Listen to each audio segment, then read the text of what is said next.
सब बहन के लिए ताली बजाएंगे, जरूर ताली बजाएंगे, सब लोग ताली बजाएंगे। और उसके बाद हम अपने स्थान में बैठ जाए। आप 5 मिनट या 10 मिनट और उसके बाद आप घर जाएंगे। आप लोगों का हृदय से धन्यवाद कि आपने आज वचन को सुना। बहन लोग देखो, आज आप घर नहीं भागी। फिर से कह रही हूँ, आप परमेश्वर का वचन को कुछ नहीं जानना। घर और काम, सबके काम को बोलना हम बैठ के आए, प्रभु से बात करके आए, जाएंगे काम करने, ठीक है। अब बहन का समय है। मेरा नाम सलमा है, मैं मुस्लिम परिवार से हूँ।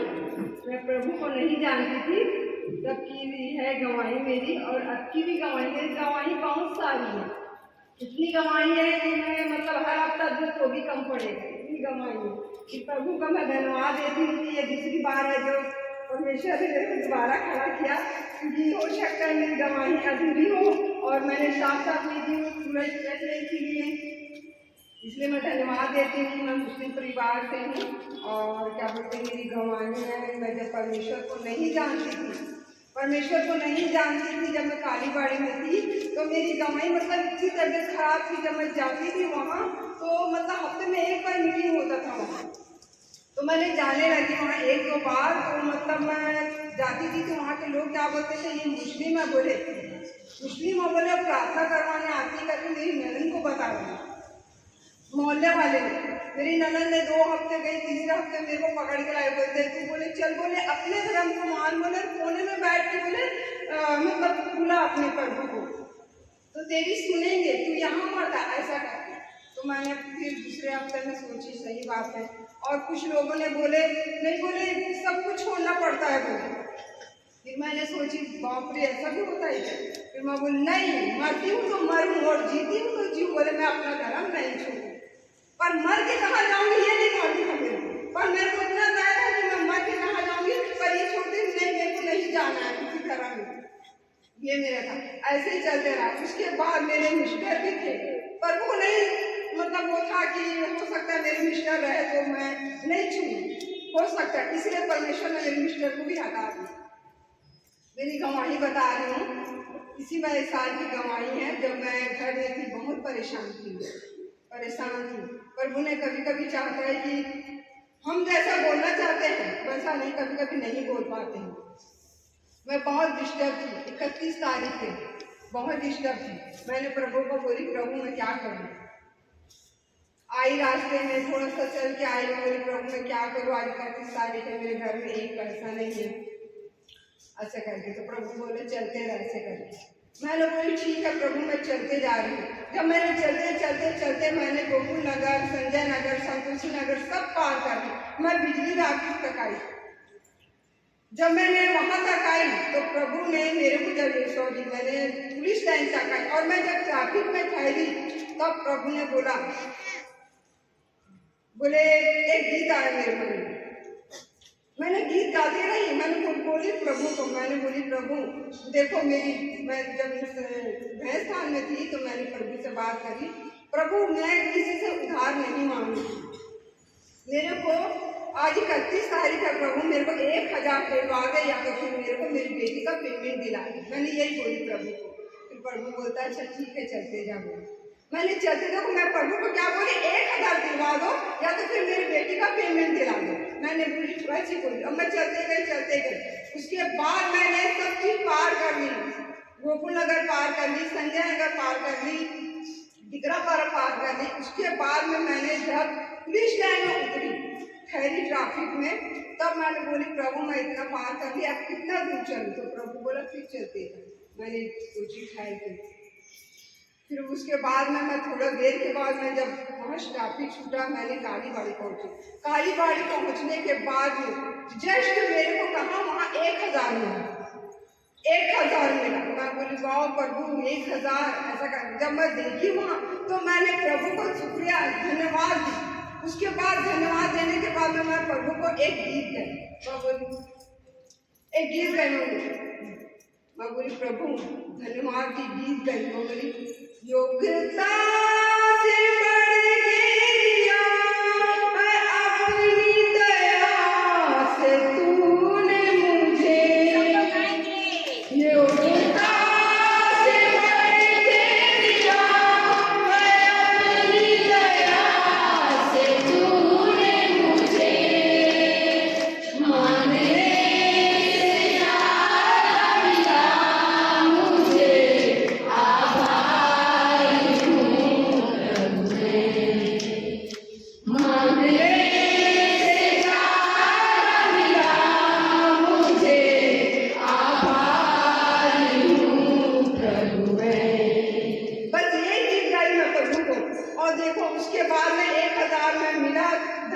थी प्रभु को। उसके बाद मैं अपनी बेटी के सौंप गई। सौंप जाने के बाद में उसका छुट्टी हुआ। फिर मेरी बेटी बोलती मम्मी कल क्या बनाई? मैं बोली नहीं बेटा 1000 है मेरे पास। बोल तू क्या खाई? बोलती है नहीं मम्मी मेरे पास तो 8000। देखो मेरे शब्द क्या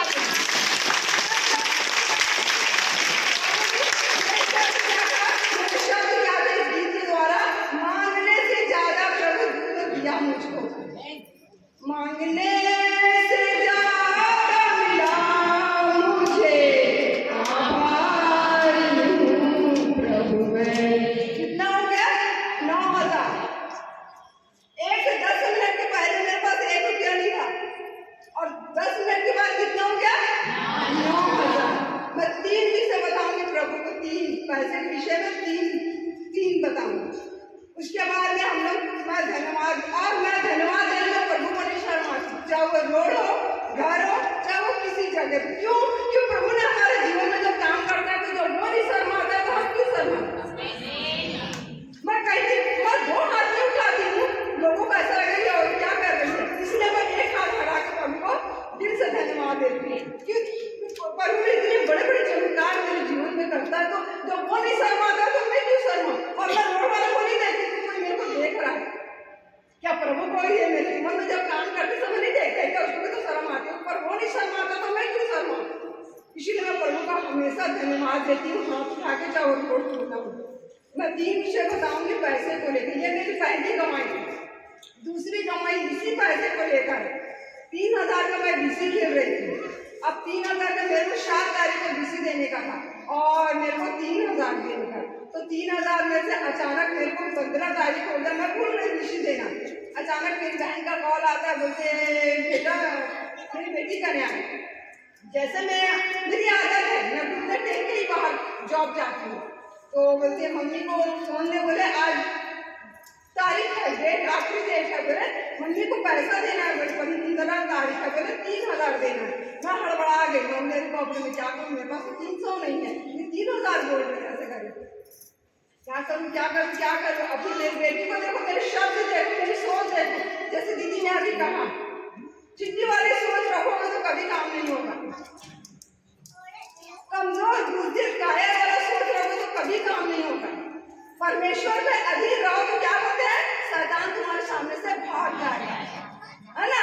तो अगर परमेश्वर के अधीन रहोगे तो ये दुख, बीमारी, तकलीफें अपने आप हट जाएगा। पर जहाँ ये तुम्हारी सोच दुख और तकलीफ की तरफ गया तो फिर परमेश्वर बोलेगा कोई करेगा काम, मैं नहीं करूँगा। पतरस ने डूब रहा था ना, क्या बोला? हे प्रभु बचा ले। परमेश्वर जैसा दुर्घटना घटी वैसे क्या बोले? परमेश्वर बोला ना दुखते वो बचा ले, बस ऐसे ही होता है। तो मैंने मेरे शब्द क्या थे, मैंने उसको बोली अब मैं क्या करूँ? तो मैं बोलती मम्मी अब बोलो क्या करूँ? तो मैं बोली ऐसे ही बोली, मैं बोलते थे बेटा उसको बोलते शाम तक दे देंगे। अब उसको क्या बोला था? मुंह बंद करवाने के लिए उसको नहीं बोला था ना। तो फिर मैंने घुटने टेकी और प्रभु को बोली प्रभु क्या करूँ? मैं बोल तो दी उसको कि मैं 3000 तेरे को ला के दे दूँगी शाम तक, पर मेरे पास तो 300 नहीं है, मैं उसको दूँ कहाँ से? ऐसा कर दी। फिर मैंने घुटने टेकी और घुटने टेकी प्रभु को बोली प्रभु तूने इस्राएलों को मतलब जय दिलाया है, तेरे वचन में लिखा है डरो मत, खड़े खड़े उद्धार का काम देखो चल रहा, वो आज तुम्हारे लिए करेगा। कब बोला? आज बोला। मेरे को दूसरी आज देना था, कल तो नहीं बोला उसने, तेरे वचन में कल नहीं लिखा है। क्या बोला तू? आज। देखना कभी भी जब प्रार्थना करोगे आप तो वचन को कोट करके पढ़ना। और जब किसी भी परिस्थिति में जब कोई भी परेशानी हो आपकी, एक से अधिक दुख और दर्द और परेशानी की तो खजाना है। बोलो कि इंसान जब तक जिंदा रहेगा उसका ना ही दुख कम होगा ना तकलीफ कम होगा। तो मैंने प्रभु को यही बोली प्रभु तेरे वचन में लिखा है डरो मत, खड़े खड़े उद्धार का काम देखो कि वो आज तुम्हारे लिए करेगा। प्रभु तू आज बोला, आज कल नहीं, आज बोला। मेरे शब्द तक ध्यान देना। मैंने बोली प्रभु तू आज बोला है, ऐसे करना। घुटने टेकी और चले गई, जॉब पे चले गई। और जॉब में जाने के बाद मैं फिर बोली थी, फिर मैं जहाँ जॉब करती हूँ जब वहाँ पेमेंट ले चुकी थी मैं, और मैंने बिना काम को हाथ लगा देखो मैं गई और मैं भैया को बोली सर को मेरी शर्ट मेरे को 3000 चाहिए अर्जेंट में, अब बीच उसको कब चाहिए बोला, मैं बोली अभी चाहिए तत्काल में दीजिए आप मेरे पास। अगर अच्छा बोले उसने तुरंत मेरे को 3,000 दिन के दिए। 3,000 को मैंने उसको पर्स में रख ली। शनिवार का दिन उपवास था मेरा। उसके बाद में पर्स में रखने के बाद मैं देखो 4 स्थान की बात बताऊंगी। मैं ऑफिस से उसको पैसे को लिया और निकल गई पर्स में रख के, ठीक है। उसके बाद मन हुआ कि मैं चाय पी लूं, एक स्थान से निकली दूसरे स्थान में गई, ठीक है, चाय लेने के लिए। जब चाय लेके मैं वो पर्स और चाय दोनों पकड़ी और तीसरे स्थान में गई। पहला स्थान ऑफिस, दूसरा स्थान चाय और तीसरा स्थान चाय और पर्स को लेके गई मैं। वो 3,000 को पकड़ के वहाँ चाय भी आराम से, और उसके बाद में विस्फोटक तो होता है ना, उसको फेंकने के लिए मैं जब बाहर आई तो मेरा पर्स को मैं सीढ़ी में छोड़ दी। वो 3,000 वाला पर्स मैं सीढ़ी में छोड़ दी। और उसके बाद क्या करी, देखो पहला ऑफिस, दूसरा चाय, तीसरा सीढ़ी, तीसरा 3 स्थान में मैं गई पर्स को लेके। उसके बाद चौथा स्थान में वो सीढ़ी में पर्स को छोड़ दिया। फिर मैंने चले गई तीसरा स्थान में, फिर वापस चले गई। अचानक से वहाँ एक लड़की से मैं राइटिंग दुकान में गई और मैं बात करते रही। अचानक मेरा दुपट्टा सरक गया था, ऐसा लगने लगा। तो यहाँ पे वो खाली लगा था ना, अचानक मैं पर्स यहाँ रखी तो मेरा मतलब वो हो गई, घबरा गई। मेरी कॉपी में तो भी पर्स लगी, मैं क्या मतलब झूमने लगी, मतलब समझ नहीं आया कि मैं क्या करूँ, कैसे करूँ करके। वो दुष्काल में तो 10 मिनट से 15 मिनट हो चुके थे, पर मैं प्रभु को बोली समझ नहीं आया प्रभु मैं क्या करूँ। हे प्रभु मेरी पर्स की रक्षा रखा करना, बस बचा लेना तू, बस ऐसे ही बोली मैं। हे प्रभु मेरे पर्स को तू बचा लेना, ऐसा बस बोली हूँ। अब मेरे को समझ नहीं आया। उसके बाद मैं याद करने लगी कि मैं चाय दुकान में छोड़ी हूँ या सीढ़ी में छोड़ी हूँ, मेरे हाथ में था या नहीं था चाय पकड़ते समय। उस पर भी थोड़ा सोची और फिर लगा कि नहीं मेरी सीढ़ी में छोड़ी हूँ। ऐसा दौड़ते भागते गई, बस 5 मिनट का सेकंड का था वो पर्स। जैसे दौड़ते भागते गई उस सीढ़ी में मैं देखी कि वो पर्स मेरा पड़ा हुआ था। एकदम घबराहट के मारे जैसा ही मैं पर्स को परमिशन तो दोनों हाथ उठाकर घुटने टेक कर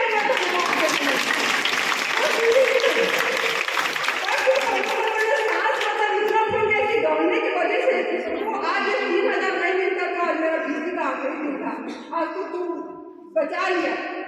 जैसे मैंने दो हाथ उठा के घुटने टेके मैं स्विच में धन्यवाद दे रही थी, और फिर उसके बाद थोड़ा सा रिलैक्स होकर बैठी।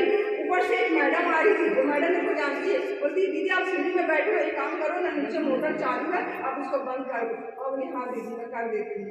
बस ये दीदी गवाई, जब परमेश्वर की तरफ अधीन हो जाओगे, ये हर एक छोटे मोटे काम को परमेश्वर चलते फिरते करेगा। ये मेरी दूसरी गवाही है। एक गवाही और एक पैसे को लेके, एक मैडम जब मैं जॉब करती थी, उसने क्या करी पेमेंट देते 160 रुपये, ध्यान से सुनना, 160 रुपये से मेरी पैसे को क्या करी काट ली। उसके बाद में मैंने उसको कुछ नहीं बोली। क्या बोला अभी का वचन था, मत कुड़कुड़ाना, कुड़कुड़ाओगे तो कुछ काम नहीं होगा, मत कुड़कुड़ाना। मेरे को मालूम उसने मेरा पैसा को काट ली, मैंने उसको कुछ नहीं बोली क्यों काटे, किस लिए काटे, मैंने कुछ नहीं। उस पैसे को लेके मैं आ गई, पर परमेश्वर को मैं बोली प्रभु मेरे को दसवान देना है, दसवान उनसे और कम हो जाएगा, मेरे को और भी काम है प्रभु मैं क्या करूँ, ऐसा कर दी। फिर प्रभु होता है देखते हैं। फिर उसके बाद में 29 तारीख था, 29 तारीख था, मैं उसके पैसे को ले आई घर। उसके बाद में मैं 29 तारीख के कंट्रोल गई। कंट्रोल जाने के बाद में मेरा कार्ड जमा करी मैं। उसके बाद कंट्रोल भी रोड के ही पर है, शायद हमने से कोई बहने लोग देखा हो तो वो कंट्रोल रोड में है। तब मैं कार्ड को जमा करी तो भैया बोलता है दीदी आप सामने आमने सामने बैठकर कि मैं आवाज़ दूंगा आपको नहीं सकता। बोली ठीक है भैया बैठा। मैंने जैसे दीदी बैठे हैं वैसे मैं थी, थोड़ा दूर में मैं कंट्रोल के पास बैठी थी, मैं वेट कर रही थी मेरे नंबर आने का। तब मैंने 10 से 15 मिनट हो चुके थे बैठने के लिए। अब देखना ध्यान से सुनना इस वचन को, कितना काटे उसने मेरा 160 रुपये, ध्यान देना। तो अब मैंने बैठ गई वहाँ चुपचाप। फिर मैं बोली 10 से 15 मिनट हो गया, मेरे को जाके देखना चाहिए मेरा कार्ड, मेरा नंबर आ रहा है कि नहीं, कहीं ऊपर नीचे तो नहीं कर दिया, बैठी थी वैसा कर। जब मैं जैसे उठने को करी मैं, तो मेरी नजर रोड के ऊपर पड़ा। उसके ऊपर मैं देखती हूँ तो 50 रुपया पड़ा है। मैं देखती किधर तक बैठी मैं बोली किसी भाई या बहन का गिरा होगा तो सर कोई उठाया ऐसे करके थोड़ा सा देखी मैं, भैया किसी का होगा तो फिर देखिए तो कोई उठा ही नहीं रहा है। तो मैं बोली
बाद में मैं घर आ गई, फिर मैं साइकिल ही में थी।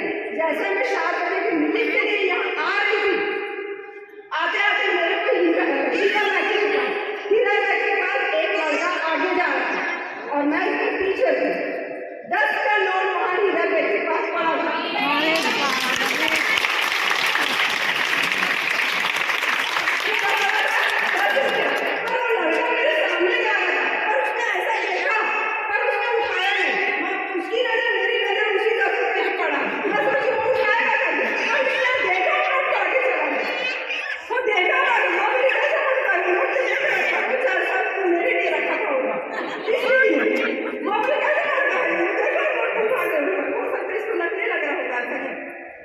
फिर मैं साइकिल से उठ गया, वो नोट को उठाई, हो गया कितना हो गया 160।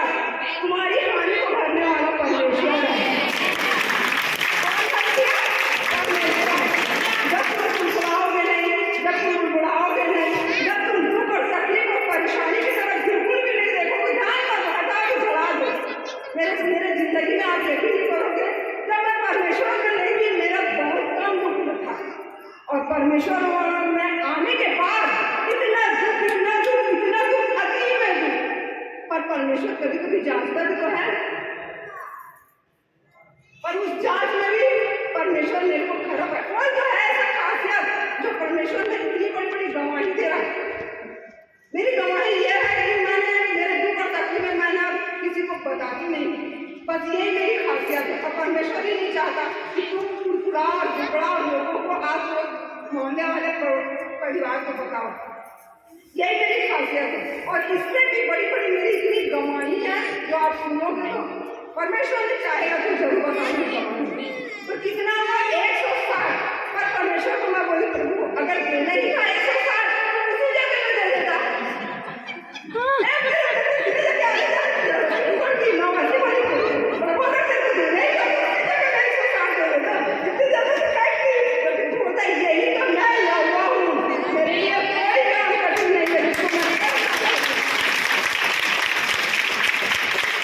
तो मैं हुआ हूँ, मेरे लिए कोई काम कठिन नहीं है जिसको मैं कर ना सकूं। मैं बिल्कुल भी मैं यहाँ आने के लिए मतलब मेरी इतनी दुख और तकलीफ थी। जब मैं और मेरी बेटी यहाँ आते थे, कोई अभियान बताता तो मेरी बेटी निकाल के मुझे बाइबल खोलती थी, तो उसको बताती थी, तो मैं उसको क्या बोलती थी, बाइबल रखो, उसको पढ़ने दे, मतलब डर के मारे तुम मत पढ़ना बाइबल, उसको मत सुनाना, उसको पढ़ने दे, ऐसा बोलती। जब यहाँ आती थी तो मैं और ऐसा नाम भी हो गया और मुझे पता नहीं लगा। और आज प्रभु ने मेरे को कहाँ रखा है देखो, मैं इतनी खिलाफ थी प्रभु पे। मतलब जब क्रिसमस होता था तब बैरन बाजार में बहुत बड़ा चर्च है, आप लोग में सबको जानता होगा। जब मेरे बच्चे छोटे छोटे थे, आस पड़ोस के लोग सब जाते थे तो बोलते थे मम्मी हम लोग भी जाएंगे ना बैरन बाजार वाले चर्च में, वो क्रिसमस हो रहा है बहुत बड़ा। तो मैं लोग को मना कर दी, नहीं कोई जरूरत नहीं जाने के लिए, बहुत धूप बड़ा करके दबा देंगे तुम लोग को, ऐसा करिए। अच्छा ठीक है तुम जाने भी रहते हो, मत जाने दो, हम अपने पापा को बोलते हैं वो हमको जाने देंगे। तब लोग फोन लगाते थे, बोलते थे पापा मम्मी ना हम लोग को जाने नहीं देंगे। कहीं जाने दो ना, बच्चे हैं, क्या हो गया। उसके पापा मेरे को बोलते थे, मैं क्यों मना कर रही है, जाने दो बच्चे हैं, ऐसा करके। और 2-3 बार मैंने प्रभु के माँ आई और प्रभु के बोली में नहीं प्रभु, जब प्रभु मेरी हालात इतनी खराब हो गई तब बोलते ना अच्छे खासे रहो तो कोई नहीं आता है। मैं भी गई थी एक समय पे प्रभु में, ऐसा मेरी स्थिति हो गई कि ना चाहते भी मेरे को यहाँ आना। प्रभु तो प्रभु है ना, वो तो कैसे भी तुमको घसीट के लाए गए, प्रभु से भला कौन लड़ सकता है। मेरी हालात ऐसी थी, और आज परमेश्वर का मैं धन्यवाद देती हूँ, बहुत धन्यवाद देती हूँ प्रभु। और भी मेरे जीवन में बहुत सी गवाही, एक 31 साल की गवाही बता देती, इसके बाद खत्म करती हूँ। 31 का महीना था और हम लोग कालीबाड़ी में रहते थे, तो मेरी जो फैमिली है उन लोग ने घूमने का वो करे, जाने का। तो 31 तारीख है जाने का वो करे, 1 तारीख है नया साल, उन लोग गार्डन जाने का, भलाई गार्डन जा रहे थे। उस समय मैं प्रभु को बिल्कुल भी नहीं जानते थे हम लोग, बस थोड़ा सा हफ्ता 15 दिन। तो हफ्ता 15 दिन में क्या जानोगे प्रभु को? कुछ भी नहीं जानोगे, एक जान पहचान हल्का फुल्का। उसके बाद में गार्डन गई, अब देखो रुकावट आ रहा था, बहुत से रुकावट आ रहा था, और बोलते हैं हिंदू फैमिली से कोई समझ नहीं सकता, कोई भी नहीं समझ सकता, हर एक रुकावट आ रहा था। प्रभु भी चाहता था कि जाए, फिर बिना गए, और मैं राजधाम गाँव में थी। मैं उसके बाद जाने के बाद में क्या हुआ, जब 2 ऑटो भर के गए वहाँ, 2 ऑटो भर के गए तो रात हो गया आते आते। अचानक जैसे हार जीत होता नहीं है, वैसे हार जीत होने लगा ऑटो का। वो बोल रहा है मैं आगे था, वो बोल रहा है मैं आगे। और जब आते समय जंगल इलाका, इतना सुनसान, इतना अंधेरा, मतलब एक दूसरे को कोई देख ही नहीं पा रहा है, इतना अंधेरा। और ये लोग क्या करें, हम पहले पहुंचेंगे घर, ऐसा हो रहा था। अब अचानक क्या हुआ, एक तो बहुत तेजी से जो चलाया वो पहुंच गया आदिपुर रोड में, और जब मैं जिस ऑटो में मेरी बेटी बैठी थी, वो ऑटो में मतलब अब मैं क्या बताऊँ, 5-6 लोग, अच्छा बाहुबली जैसे, अब मैं किसको बताऊँ, अच्छे तगड़े, बहुत अच्छे मोटे तगड़े 5-6 लोग बैठे थे। और उसके बाद फिर जैसे वो ऑटो गड्ढे में हो सकता है गिर गया हो, चक्का में, वो ऑटो पूरा पलट गया। और मेरी बेटी इतनी मतलब हेकड़ी, मतलब ऐसा लगता था परमेश्वर उसको मैं गोद बनाना ही भूल गया, इतनी हेकड़ी फूक दो तो उड़ जाए, इतनी पतली दुबली थी, ऐसा थी। और 5-6 लोग जो हट्टे कट्टे मोटे पूरा ऑटो पलट जाना, देखो उतने मोटे, और बच्चे के साथ तो 6-7 लोग थे ही होंगे। और उसके बाद वो ऑटो अचानक पलट गया। अब उतनी पतली दुबली लड़की के ऊपर अगर इतने बाहुबली लोग अगर गिरेंगे तो बताओ उसका सांस लेना होगा, नहीं होगा। अब उसके बाद में मेरी जो बहन थी वो उसको निकलते बने ऑटो से। अब वो बोली मैं क्या करूँ, यहाँ तो कोई दिख ही नहीं रहा, ऑटो को कैसे उठाएंगे, हो सकता है किसी की जान भी चले जाए, इधर उधर कोई दिख ही नहीं रहा है कि किसी की मदद मांगी है, बस वो चारों तरफ ऑटो के घूम के चिल्ला रही है बस, पर उसकी आवाज़ सुनने वाला कोई नहीं। अचानक परमेश्वर ने ऐसा अद्भुत काम किया, जबकि हमको परमेश्वर को जानते नहीं थे। मेरी बेटी हल्का फुल्का आती थी और जानती थी थोड़ा। उसके बाद में मेरी बेटी के मन में आया, और ये बोली, मेरी बेटी मन में बोली, चिल्लाई, हे प्रभु बचा ले, बस ऐसे ही बोली। और उसके बाद देखो बचा ले बोले, अचानक वो ऑटो वाले मन के परमेश्वर काम किया, जो पहले निकल चुका था, आधे दूर निकल चुका था वो, और अचानक वो बोला ये ऑटो आ कैसे नहीं रहा है, इतने देर हो गया, ऐसा करके जब वो पलट के फिर रिवर्स ले गया तो देखा तो वो ऑटो पलटा हुआ था। अब देखो उसके बाद में वो और मेरा भाई दोनों उस भरे ऑटो को उठाए। उसके बाद उठाने के बाद में उसके बाद सामने वाले गांव में हॉस्पिटल ले गए। और तब देखो एक विश्वासी भी अगर उस चीज में बैठे रहेगा, परमेश्वर का नाम ले, तो परमेश्वर वहां भी काम करता है, परमेश्वर वहां भी काम करता है। बस उसको मन से और दिल से पुकारना रहता है। उस समय मेरी बेटी नहीं जानती थी, ना मैं जानती थी, पर वो यही बोली, हे प्रभु बचा ले, मन में बोली, और प्रभु वहाँ काम किया। वो ऑटो वाला रिटर्न वापस लाया, और दोनों वो और मेरे भाई उठा करके वो ऑटो को सीधा किए। और सीधा करने के बाद किसी को खरोच आया, थोड़ा बहुत लगा, और परमेश्वर का धन्यवाद, इतना बड़ा हादसा होने के बाद में एक जन भी किसी को कुछ नहीं हुआ। मेरी बहुत बड़ी गवाही है, 3 और 4 गवाही आप मेरी सुने, इसके लिए मैं धन्यवाद करती हूँ। और भी बहुत अच्छी है जो मैं चाहूँगी परमेश्वर के लिए, जो मैं दे सकूँ, करने की मैं और भी अच्छे से गवाही को दे सकूँ। मैं आप सबों का धन्यवाद करती हूँ कि आप लोग मेरे आज टाइम निकाल के मेरी गवाही को सुने, इसके लिए मैं आपका धन्यवाद करती हूँ। हम लोग खड़े हो जाए अपने स्थानों पे। आपको अच्छा लगा? देखो परमेश्वर आने वाला है ना? हाँ, अभी टाइम हो जाएगा। क्या टाइम हुआ? आने वाले पक्का 2 बज गया, लोगों को जाना है, क्योंकि लोग डिस्टर्ब हो जाएंगे, फिर आपका अच्छे से नहीं सुनेंगे। आने प्रेमी पिता, धन्यवाद देते हैं सुंदर समय के लिए। आपने बहुत अच्छी बात कही प्रभु। हाँ पिता, बहन की इतनी बड़ी गवाही, तो हानियों को भरने वाला परमेश्वर, तेरे लिए कोई काम कठिन नहीं। तेरी बहनों को हम तेरे हाथ में सौंपते हैं पिता। इस गवाही के द्वारा तुझे महिमा मिलने पाए, बहन का घराना आशीषित हो, बच्चे आशीषित हो, कार्य क्षेत्र आशीषित हो, वो और भी बहुतों के के लिए वो गवाही आशीष का कारण बन जाए, तेरी महिमा का कारण बन जाए। तो सुना प्रभु, इसके लिए धन्यवाद, यीशु के नाम से मांगते हैं, आमीन फिर आमीन। आप सभी को प्रेज द लॉर्ड, जय मसीह। आप एक दूसरे से मिल सकते हैं।